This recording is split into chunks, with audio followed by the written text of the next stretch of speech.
see that. Right. Okay. So yeah, thank you everyone for everything you've said before. So I'm going to hopefully. Yeah, right. It's all a bit funny, isn't it? Okay. So I probably should have gone at the beginning in some ways, but starting right back at the beginning, what are natural fiber materials? So not necessarily the most obvious question, but essentially natural fiber materials, also called natural and renewable fibers, tend to come from plants or animal fibers, and they are only, or certainly by our definition, they would only be mechanically processed and not actually involve any chemical changes. There are various processes that natural fibers go through to turn them into something sort of completely different that does have really useful properties, but the amount of energy and chemicals involved in converting it, you're coming back to a material that is completely different to what it starts out as.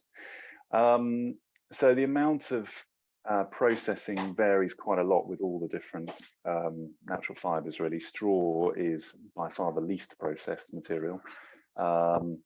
Moving up to things like sheep's wool. The sheep's wool is actually, you can see these images there, hopefully at the bottom of the slide, where sheep's wool is scarified and fiberized and mixed with binders and then formed into the final product. So that's a kind of a medium amount of additive in it. Things like wood fiber would have a bit more again, where you're actually adding glues to the fibers, and then materials right up to kind of hempcrete, where they are considerable portion of the end material that is actually an additive. Chris, so, can you make it full screen? It's on presenter view. Oh, is it on? Oh, sorry. That's okay. That's irritating.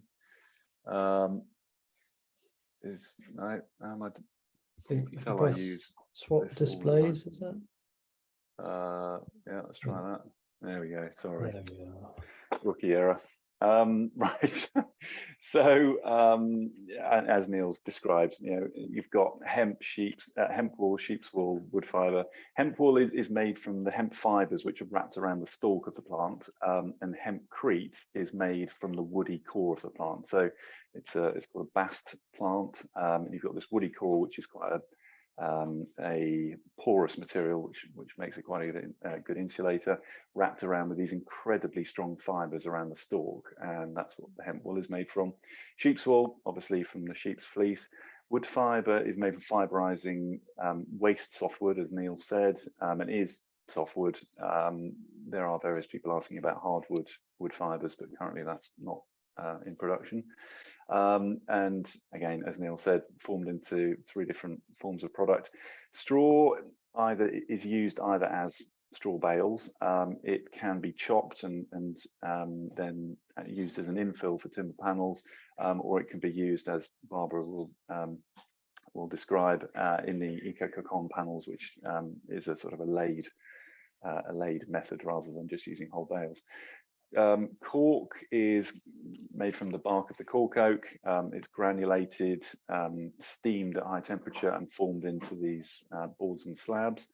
Cellulose materials made from recycled paper and blown into its final position, either into closed panels or open framed. So those are the main bulk of the products. Wood fiber typically occupies about 60–65% of the market. So wood fiber is by far the most commonly used natural fiber. Again, I'll whip through these because you've kind of seen all this. Sheep's wool and hemp wool, any of the sort of flexible wool type products, tend to be used in between timber frames, and they're all perfectly interchangeable with one another. There's no sort of incompatibilities between one material and another.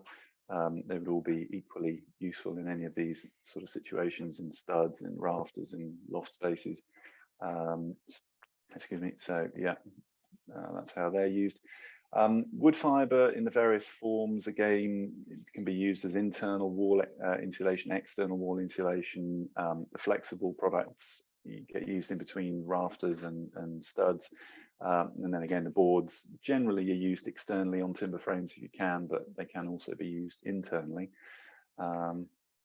I'll whip over this. Straw bales and a few different, or sorry, straw rather, a few different applications where you're building whole buildings at the bottom of the screen there on the left.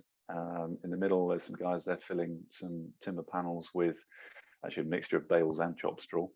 And then there's a sort of a bit more of a close-up image of Barbara's Eco Cocon panels, which have this beautiful texture in between the structural frame. Cork, as I said, is made from all the kind of low-grade cork that is taken after they've made actual, bottle corks and flooring and various other things. It's granulated, put in a steam oven and formed into these big slabs, and then it's cut down to size. And again, that would tend to be used on walls, internally or externally, floors, flat roofs, those kind of locations. Cellulose and ground up wood fiber, so loose wood fiber, are called loose fill materials, and they would generally be blown into a timber frame, and they're really useful in any sort of timber frame structure where you don't have solid studs. So if you've got eye joists that aren't pre-insulated, if you've got sort of Larsen trusses, all sorts of designs, like hopefully you can see on the right there, there's a sort of a double stud frame. Again, quite a complex structure in between all those timbers. So by blowing loose fill insulation in there, you can fill all those voids and not have any issues with empty space within the panels. Hempcrete is one thing that not many people have mentioned so far. It's a product that when we had our building company, we used a lot of. So this is as I said, the woody core. It's mixed with a lime-based binder. Hopefully you can see on the bottom left there's a pan mixer there on the front of a telehandler, which is used to site mix the hempcrete. That's poured into a shutter system. Hempcrete tends to be built around the timber frame, so the timber frame does most of the structural work. Although once the hempcrete is set, it is actually quite a robust material and will give a lot of racking resistance as well. This is sort of the one bit that I want to go through a bit. I know it's a bit overwhelming with a big table of numbers, but I'll try and make it a bit more palatable. The first column is the thermal conductivity. So many people, when you're focusing on insulation, will just look at the thermal conductivity. And so out of all of those products, you scroll down through the list and you see PIR at the bottom and go, well, that's the product. We should be using PIR because it's the highest performance material. It builds us the thinnest walls. We lose less space. But as you sort of read into it a bit more, U values are merely one measure of thermal performance. So there's another property even called thermal diffusivity, and it's a product of the thermal conductivity, the density, and the specific heat capacity. And essentially, if you look at the diffusivity column, which is the fourth column over, the second from last, you can see again a whole load of different numbers. And basically, the smaller the number, the slower heat moves through that product. So when you're looking at a U value and you're measuring thermal conductivity, you're measuring that thermal conductivity at a steady state. There's no understanding of how long it takes to achieve that steady state, and it could be a few minutes, it could be a few hours, it could be a few days, but you still get a thermal conductivity for it. So it's irrelevant of the speed at which it achieves that equilibrium state. But because we live in the real world where the external environment is constantly changing, that speed that heat moves through a product makes a massive difference in terms of the actual comfort, in terms of the actual heat requirement of the internal space. So looking down that column, you'll see various different numbers. Wood fiber boards, because they're very, very dense, tend to be one of the lowest ones, and cork, again, quite dense material. Wood also has a very, very high specific heat capacity, so that combined gives you these really, really long delays before these kind of materials reach their equilibrium state. Materials like glass fiber and mineral wool, you'll see there are sort of, what would that be, 12, 13, 14 times higher than the wood fiber. Basically, that means the heat moves through them that much faster, so 13, 14 times faster than through wood fiber. the thermal conductivity is actually really, really low. So you might think that using high performance fiberglass is going to give you, this amazing performing structure, without really understanding that whilst on paper it looks really good, you've got a, you can achieve a good U value with a relatively slender wall. Once you actually look at how it performs, you'll realize that the heat moves through that structure incredibly quickly, which is why with very, very lightweight structures, you tend to get this overheating. And Neil sort of touched on it a bit, but just to put some figures to it, if we look at a roof structure with a U value of 0.13, which was the sort of target before the latest round of revisions to Part L, you can see that using hemp wool, you've got a decrement delay. So this is the time taken from heat for heat to reach the interior from the exterior. So using hemp wool, you've got a delay of about 11.45 hours. Sheep's wool, just under 8 hours.